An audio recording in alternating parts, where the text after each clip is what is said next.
Perkenalkan, nama saya Adeta Dera Suhartini, NIM 2010417165.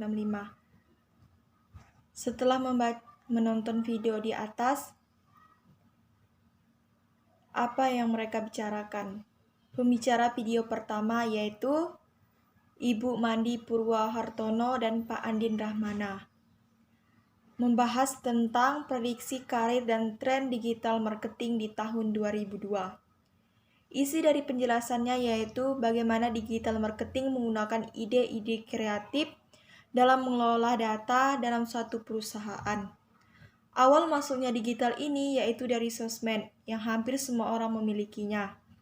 Dengan adanya digital ini memang sangat luas. Biasa apalagi orang yang memiliki konten kreator, bahkan tanpa organik yang berbayar pun kita bisa dapat awareness secara gratis dan masif. Rule digital marketing mana yang berpetualangan menghasilkan selari lebih tinggi?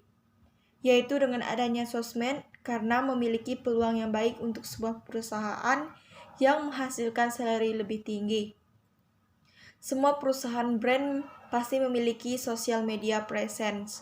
Ketika mau digital marketing pasti harus memiliki sosmed dulu. Berarti secara kebutuhan sosial media spesies ini harusnya lebih banyak karena yang butuh ISO dan performance marketing.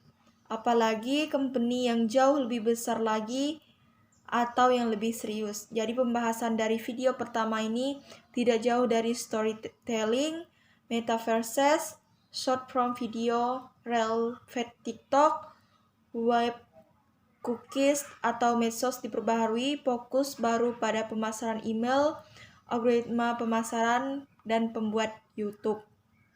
Sedangkan dalam pembicara video kedua yaitu Ibu Kania Sutisnawinata dan Bapak Hermanwan Kartajaya membahas tentang melihat lanskap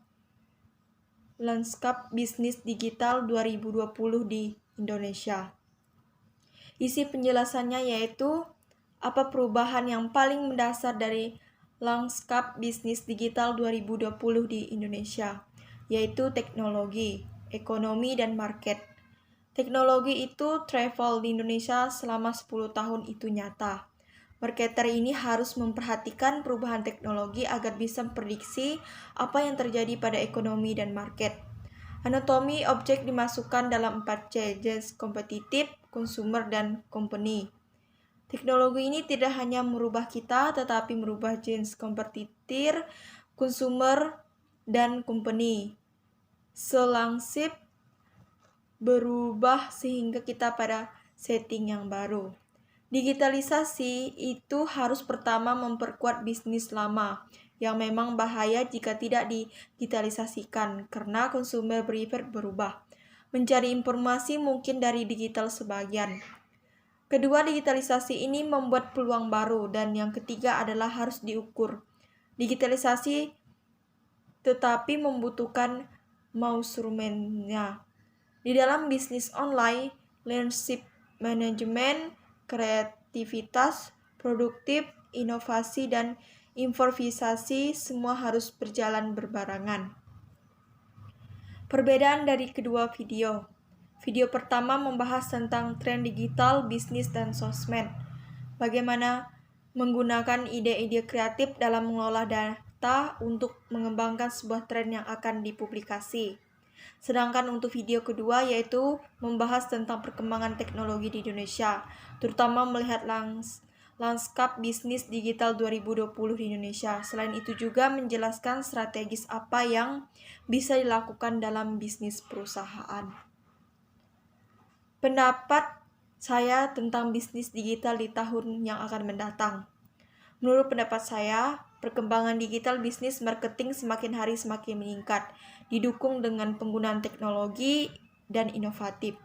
Dengan adanya perkembangan teknologi yang semakin hari semakin berkembang pesat, dan bisnis-bisnis pun mulai berpindah menarik konsumen yang potensial, maka beberapa tahun yang akan datang, bisnis digital ini akan menjadi tren atau menjadi tempat marketing yang paling populer.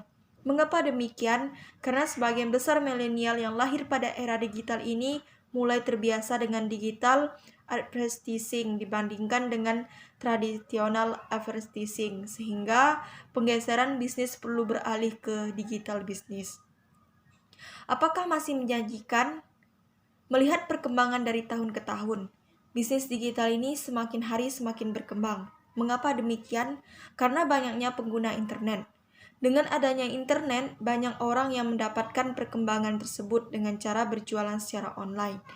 Jadi, karena semakin hari semakin berkembang, baik digital bisnis maupun teknologi, menurut saya masih menjanjikan, namun juga ada beberapa faktor yang dapat mempengaruhinya, seperti masalah keamanan dan serangan cyber, kurangnya tenaga kerja yang memiliki keahlian digital, dan banyaknya penipuan. Jika Fakultas Ekonomi Universitas ingin membuka prodi baru bisnis digital, apakah menguntungkan bagi Fakultas Ekonomi?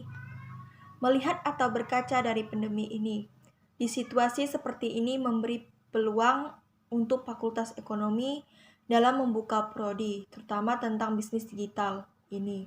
Karena bisnis digital ini menjadi sebuah hal baru, apalagi zaman sekarang banyak yang memiliki media sosial, baik itu FB, TikTok, YouTube, dan Instagram. Hal ini tentunya akan memberi keuntungan bagi Fakultas Ekonomi, baik kepada mahasiswa yang mengambil prodi ini ataupun untuk Fakultas Ekonomi itu sendiri. Karena bisnis digital ini sangat penting, terutama bagi mereka yang ingin belajar lebih mendalam tentang bisnis digital itu sendiri. Menurut Anda, apakah banyak calon mahasiswa yang berminat kuliah di bisnis digital? Banyak dan tidaknya tergantung bagaimana kita melihat peluang yang ada.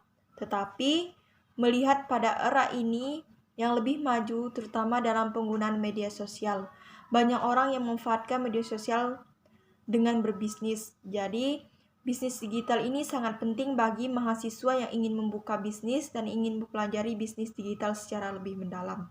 Sekian penjelasan dari saya ucapkan terima kasih.